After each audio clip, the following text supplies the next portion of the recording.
हेमंत बिस्व शर्मा को ये समझना चाहिए कि आपने 50,000 मुसलमानों को बेघर कर दिया।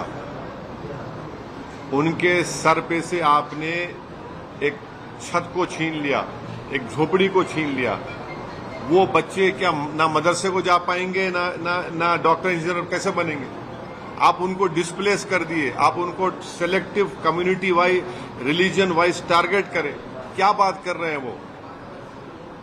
क्या बोलते हैं वो? इतना हेट्रेड क्यों है उनको?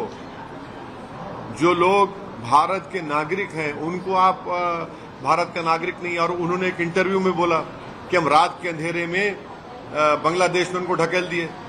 या वो क्या भारत के फॉरेन मिनिस्टर हैं? वो बांग्लादेश से हम ताल्लुकात अच्छे करने की कोशिश कर रहे हैं और बांग्लादेश स्टेबल हो, बांग्लादेश से ताल्लुकात अच्छे हो, ये हमारे लिए नॉर्थ ईस्ट के लिए बहुत जरूरी है। बांग्लादेश में चाइनीज जाकर बैठ गए, बांग्लादेश में आईएसआई जाकर बैठ रहा है और वो नए फॉरेन मिनिस्टर बन चुके हैं और बोले कि रात के अंधेरे में हमने 1,000 लोगों को ढकेल दिया बांग्लादेश में। कैसा ढकला आपने? क्या एमएचए ने उसकी इजाजत दी? मिनिस्ट्री ऑफ होम अफेयर्स में कमेटी होती है, वो कमेटी तय करती है, फिर वो फॉरेनर्स ट्रिब्यूनल को जाता, बताए फॉरेनर्स जजमेंट बताए।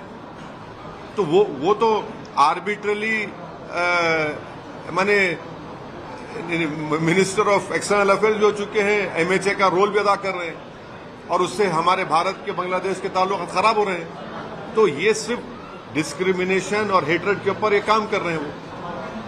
सर, असम, पुडुचेरी, वेस्ट बंगाल बीजेपी ने अपने कब्जे में ले लिया, जीत हासिल कर ली है। क्या अगले लोकसभा चुनाव में आपको लगता है इसका इन्फ्लुएंस पड़ेगा? अगले लोकसभा में तो 29 में है ना। पॉलिटिक्स तो एक डायनेमिक सिचुएशन डेवलप होता है। तो आप भारत की जनता पर आप ज्यादा आपका अंदाजा नहीं है। भारत की जनता बड़ी बाशऊर है और मुझे यकीन है कि 29 में जो हालात होंगे, अभी तो बहुत दिन बाकी है, समझे ना। पॉलिटिक्स में एक दिन भी बहुत दिन होता है, 24 घंटे बहुत टाइम होता है पॉलिटिक्स में। ओके, हाँ, कौन बोल रहे?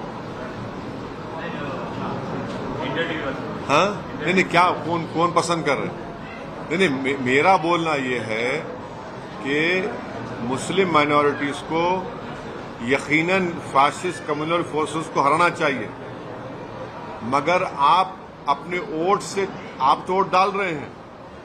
हरियाणा में क्या हुआ? फिर आपने वोट डाला दिल्ली में यही बोल के वोट डाला कि सरकार बनाने का है, मुसलमान साथ दो, सरकार बनती नहीं है और आपका इंडिपेंडेंट लीडरशिप आपकी बनती नहीं है, बीजेपी जीतती है। महाराष्ट्र में ये बोले सरकार बनाना है, साथ दीजिए, आपने वोट दिया, क्या हुआ?